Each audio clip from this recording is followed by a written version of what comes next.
Welcome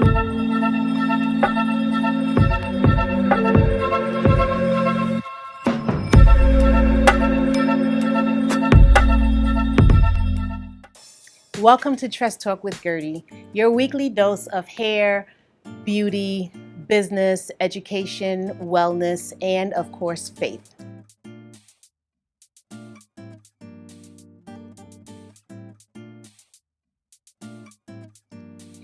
This week's episode is the second part of a two-part series discussing natural hair. As you saw from last week, I had a live studio audience of longtime guests of the salon, and we really were talking about just the natural hair in general, going over just what's understood as social norms and all things natural hair. For this week's episode, we get a little more personal. Each of the women have given us an inside peek into their individual hair journeys. The joys, the difficulties, the pitfalls, and the revelations that they've each experienced with their natural hair journey. Take a look.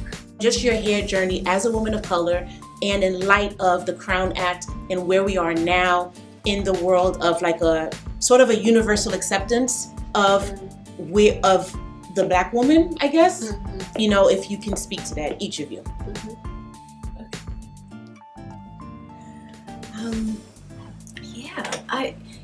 The earliest memory that I have of like wanting to change my hair was my cousin, she was like the first one that was close to me that had relaxed hair. And I was like, Mom, I want to get that. I want to have my hair relaxed. I want my hair relaxed. And I guess I always, now I'm even thinking like from first grade, I just felt like I was too dark. I was too, I didn't appreciate myself. And so I guess the first time that I compared it subconsciously, to what I saw of other races. And so I guess the first chance that I took, my mom, I finally got my hair relaxed.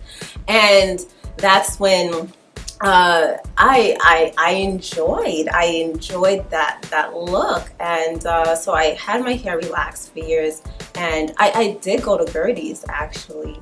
And Gerdie hooked up my hair. I mean, I still had it. She made it curly too. So I enjoyed the curly look.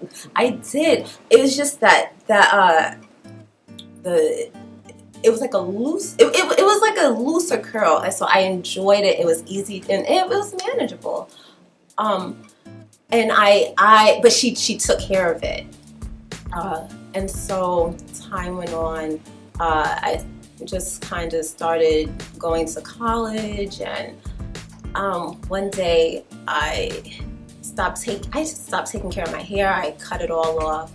And I started wearing it like really short, and trying to find myself, I think, through these stages. So when I did cut off my hair, I felt freer. I felt like I could just do more. I felt more, I accepted more of myself. So it's okay. They're beautiful. Like, it's okay to be. There were times where I did, feel beautiful and doll up myself, and I had short hair, and I was enjoying that. I just think I just went through so many stages of when I relaxed my hair. I kind of just I felt more beautiful. When I started to cut off my hair, I didn't feel as beautiful. I do enjoy the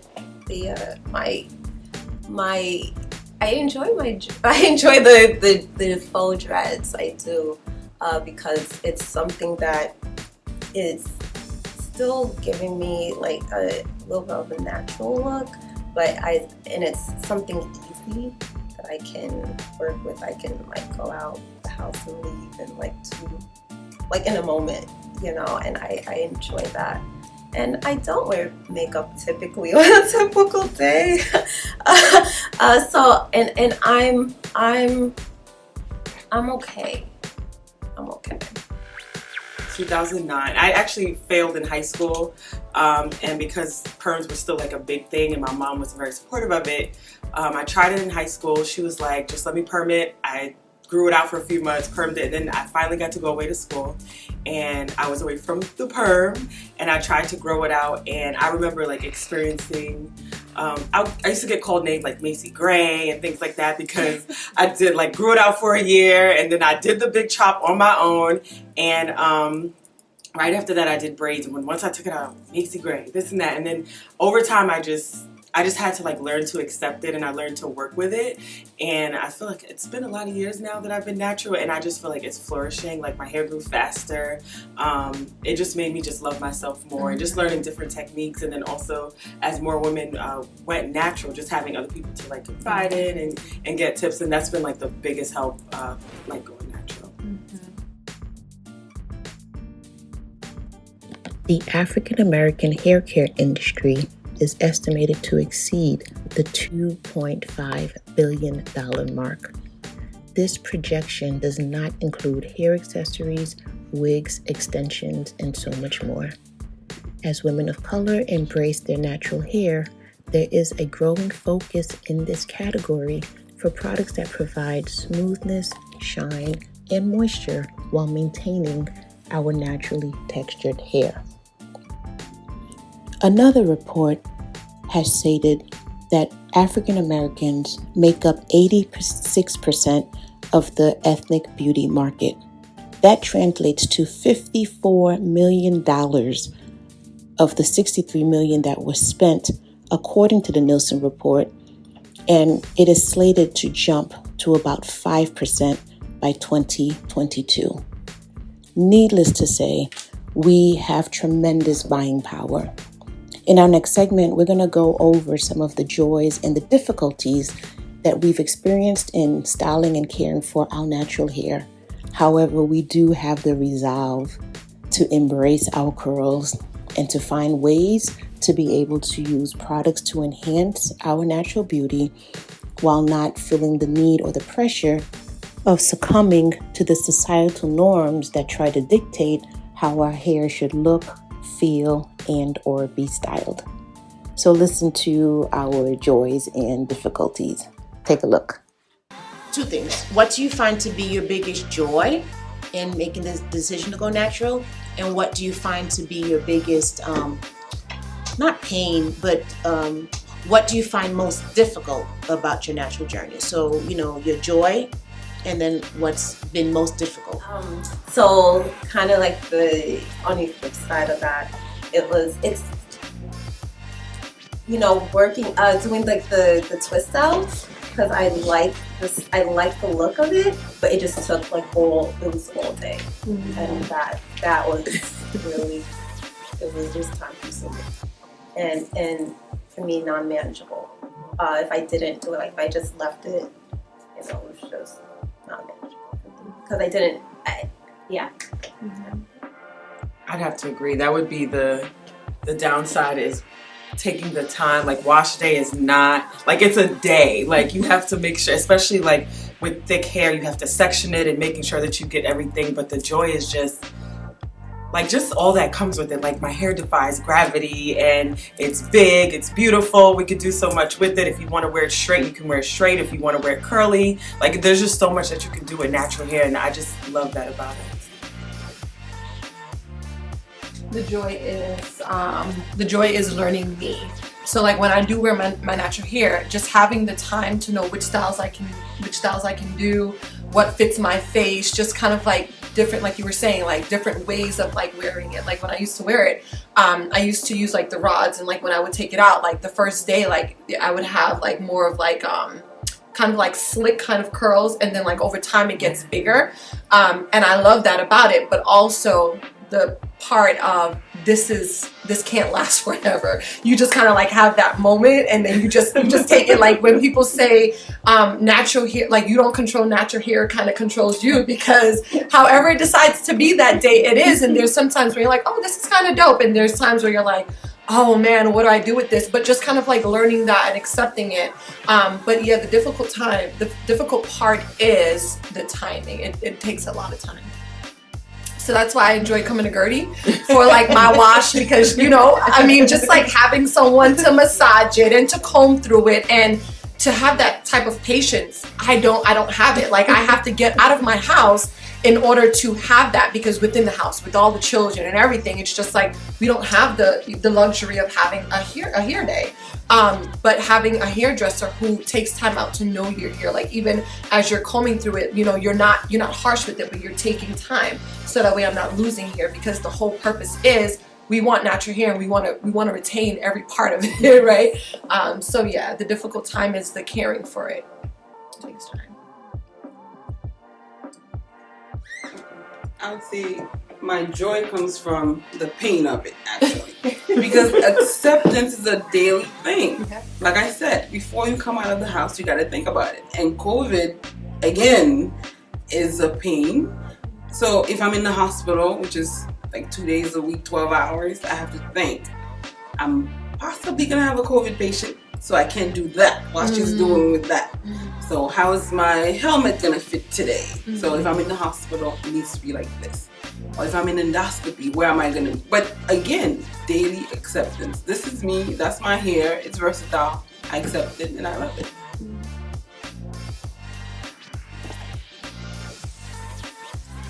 My joy is the versatility. Like you can wear anything. You can do it any way you want to. Also, the pride that I have in not being a prisoner to the relaxer, because I feel like I was a prisoner to the relaxer. And the pain would be, you can't just fall asleep and not put nothing on your hair. Right. You cannot. Like, you have to have a plan. You have to twist. You have to have that satin cap. You have to make sure that satin pillow. You cannot fall asleep, because I wake up looking like a troll. You know, remember the troll? Yes. I can't. Yes. That is the pain. So those, those are mine. That's awesome.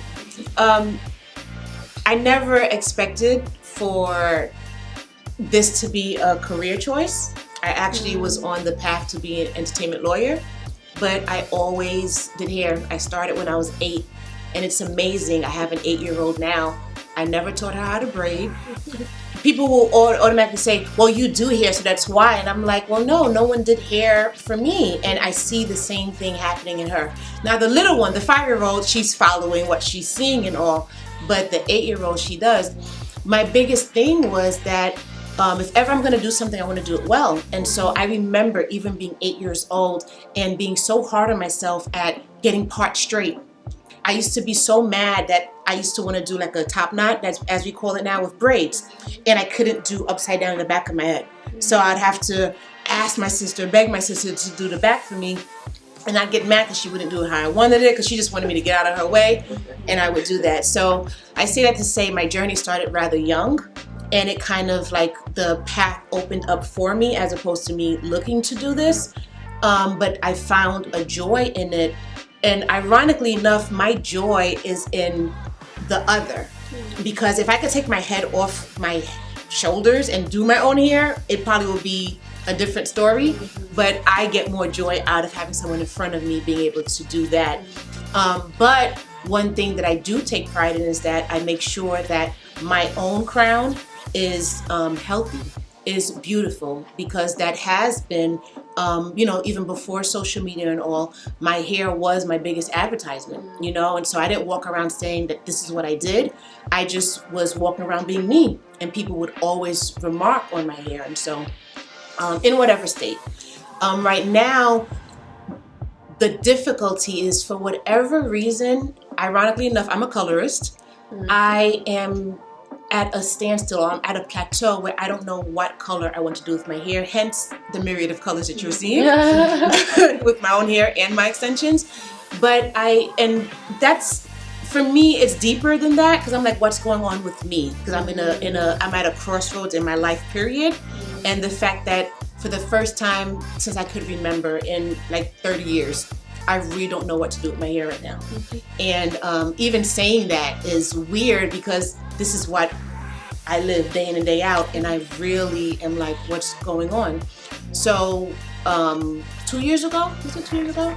I got really sick, and after I got better, I just felt like a wanting to purge.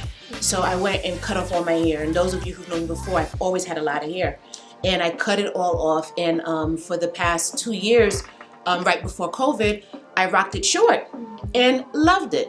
Short.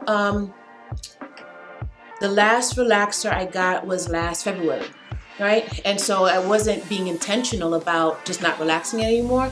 It's just that, you know, with COVID, we were all home. And so I was just like going through that journey and then started to growing it back out. And so now, like I said, I just have a little bit of relaxer on the ends, but I'm just in like an incubation period right now. Enjoying it and also frustrated because like all of you, I have very thick hair, even though it's short, it's very thick. I have about 3 different textures going on. And this middle here, mercy, this middle here, you know, and if I pay attention to my frustration, I'll rip it out. But more so I've seen it with my younger cousins. Really? Like what they've seen at school, but they take it home. And like, for me, I'll wear my hair straight or natural and they'll be like, it's not good for you when you wear your hair like big like that. It doesn't look good. And I'm just like, wow, that they have, you know, their hair is like mine. So that's more so where I've seen it. But at work, it's usually like, oh, wow, like your hair looks different all the time. More of like them noticing, like, what are you doing to it? Like, how do you have it like this one way and then like that another way? So it's more of an appreciation. But I do see where there still needs to be work in terms of like with the younger generation. So it might be happening at school that they're noticing it because at home they're surrounded by natural hair. So it's like they're noticing differences like at the school. The older generation is the same thing too. Like people my mom's age, they're so used to having relaxed hair. My mom was against that. She's like, how are you gonna go out in public looking like this? Her cousins, her sisters, we're not going natural. We're not going natural. They eventually did, but half of my church, you could see the divide. Anybody 60 and older, they still have relaxed hair. The rest of us, you know, have gone natural. And it just doesn't look right. Right? Yeah, it's a generational. Wow, that's funny. Yeah. I would have thought that it was the opposite, where a lot of older women, like the church that I'm coming out of, it was just like natural hair, that's the thing. Perming is a sin.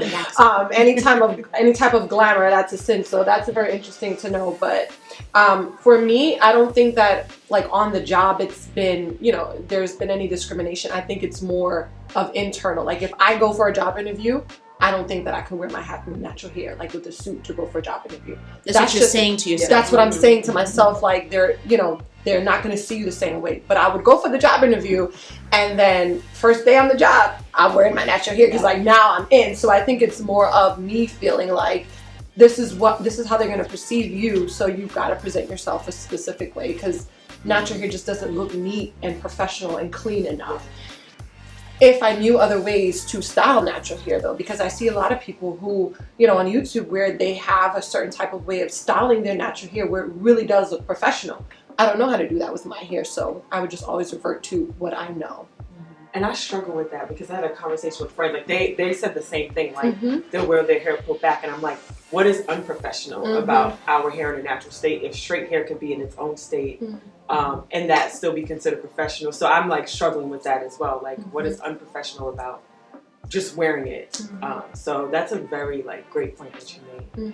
It's something I'm still trying to navigate. Yeah, and I really do think that it's really about like experience, right? So it's like for me, what I've always seen was straight hair with a suit, you know, this way. We don't see too much of, you know, like big hair. Like I think that your hair is beautiful, and I could see myself wearing my hair like that, like with the suit now. But I think that we've just always seen a professional look a certain way. That's how it's always presented. And so we just have this image in our head of, if I want to go out and if I'm going for a job interview, this is the way that I should go because this is what's been taught to us that is professional. Is it right or is it wrong?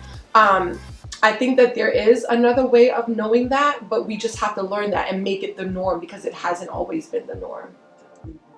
It's true. Representation matters. It Because does. I would do the same thing. I would pull my hair back. One time I told my cousin, I can't get my hair braided yet. I have an interview. Right. So again, it's Right. the cultural appropriation. Right. And then Right. not seeing it. Right. So you're absolutely right.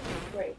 Upon hearing the other ladies share of their natural hair journeys, our beautiful production assistant Rontasia was inclined to share her natural hair journey as well. Won't you take a look? Hi, my name is Rontasia, and I am going to talk about my journey with natural hair. I started my journey in 2010, and I knew it would be a hard journey, and I debated it for a very, very, very long time. My sister persuaded me to go natural. She said I saw her hair, and her hair was very thick and curly, and I just wanted my natural curls back. And so when I went natural, I knew it would be a hard job for me because I usually don't wash my hair myself. I go to the beauty parlor a lot. And when I did start my natural journey, I didn't want to do a short haircut. I didn't want to cut the perm off, so I ended up growing my hair out.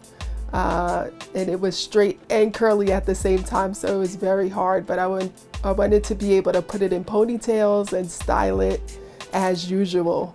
So my journey, when I started my journey, I went to a salon. I got my hair straightened every 2 weeks, and my sister told me, oh, you can't put a lot of heat on your hair else your curl pattern will get messed up.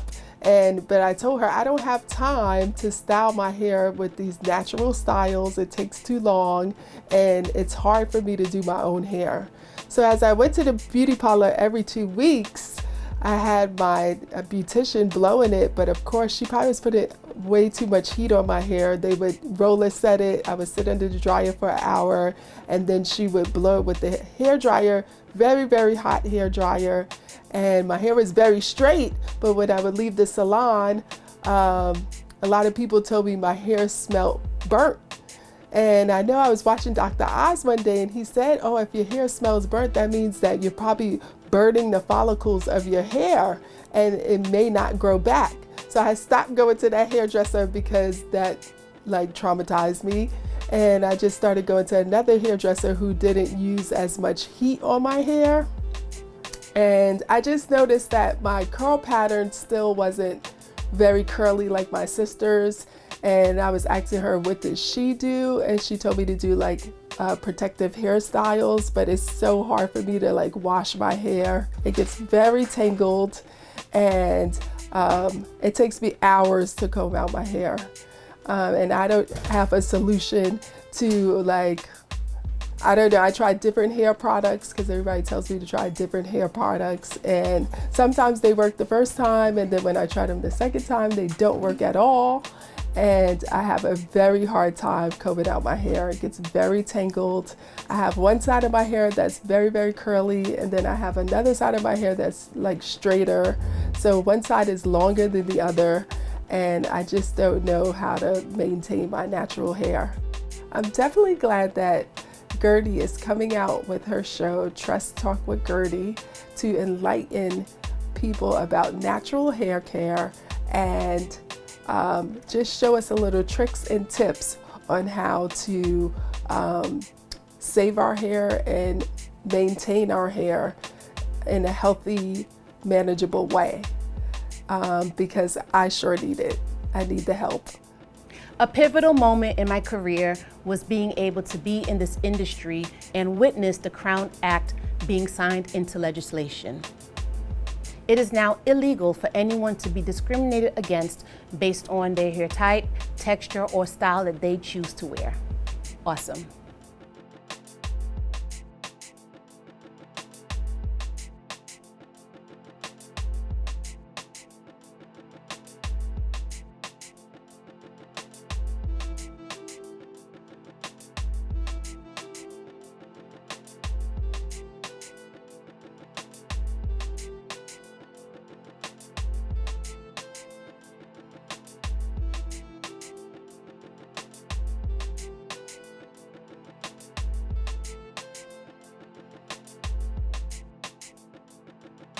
I am so grateful that these women were vulnerable enough to openly share their experience in their natural hair journey. The good, the bad, the difficulties, and the joys of embracing their natural. Hopefully something that they said helped you to embrace your natural journey. If there's ever any questions that you have specific to you, feel free to email me, info@theboutiqueny.com, and I will be honored to help you on your journey. Until next time, thank you for watching Tress Talk with Gerdie. Make sure you tell a friend and you tune in Tuesdays, 8 p.m. on the Inspired Living Network. If you haven't done so already, please subscribe to YouTube, Tress Talk with Gerdie. Thank you.